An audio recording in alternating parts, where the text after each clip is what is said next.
Hey everyone, Greta here. Today we're all going to talk about how to get into the funky pincha. Now funky pincha is one of the really crazy shapes out there. I think it's going to be one of the oddest because it's very asymmetrical. On one side you are on your forearm and the other side you're on your palm. You're trying to find your balance in a very asymmetrical shape.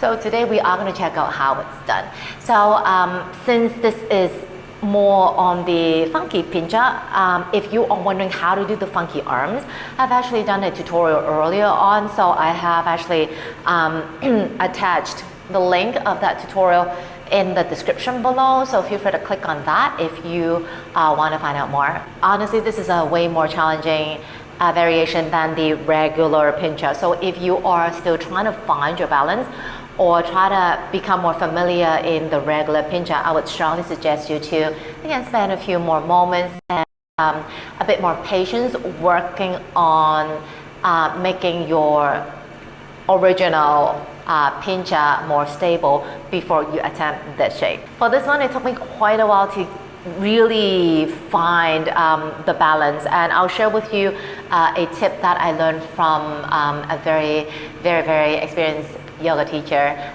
So her name is Shinhee, and she is from the first yoga lineage, and what she told me was just to feel the upper arms, both upper arms along, lengthening, and that really helped me a lot. So what we are going to do is we are going to set up. So one arm will be on your forearm and the other will be on your palm. So you just have to kind of feel which feels better for you. And for me, this is it.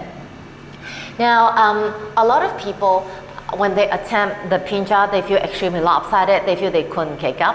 And I realized that aside from having your forearms, your upper arms becoming long and lengthy, you actually want to feel the palm side is bending, the elbow is bending a little bit more. Because on one side, you're on your forearm, right? And the other side is on your palm. Chances are, because your forearm is fixed and you cannot bend it anymore. You can shift the body forward, you can shift the shoulders forward, but then the elbow is bent to its maximum, because if you cannot bend it anymore, because if you bend it further, then your forearm would lift. But then on the palm side, it's very free, right? The elbow is kind of hang out, don't really know what's doing. So a lot of times we tend to feel the weight collapsing into the forearm side, and if that is the case, that means that your palm side, the elbow of your palm side, is not bending as much, just to balance out the shoulders. So if you're kicking up, you feel you're leaning a lot to your forearm side, you feel like you're falling over on that side, just check that you need to bend the palm side a little bit more. So the elbow is more like a 90-degree angle, even though I don't want to really quote on that particular number, because again, our body, our anatomy are so different, but then you do want to have quite a bend in the elbow on the palm side in order to find the balance. And so I'll do it on this side so you can see my palm. What I usually do in pincha is I usually come into a stag legs. Again, that is more of a more familiar variation for my body to be in funky pincha. And also it's a little bit easier to find the balance because I have both legs to kind of help me to keep me upright. So palm side, elbow hugging in, forearm side, elbow pressing the floor away, shoulders back. And then I just lift one leg up. I do a few hops, making sure that the palm side, the elbow, is keeping me bent. And then I lift. Both upper arms are long, shoulders away from the ears. Bend side, palm side, elbow bent. Forearm side, push.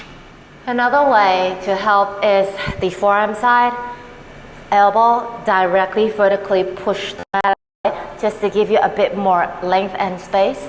And the palm side, the elbow, it wants to hug in. Again, because the palm side, the elbow, doesn't have anything to do really, so it tends to flare out. And when you flare out, you're using a lot of the upper traps and you're losing the shoulder stabilizing muscles, which we want to actually fire up. So just be a bit more mindful of that. Just too lazy to do it against the wall. But if you are new to this, please use a wall. it would give you a lot more confidence for you to try.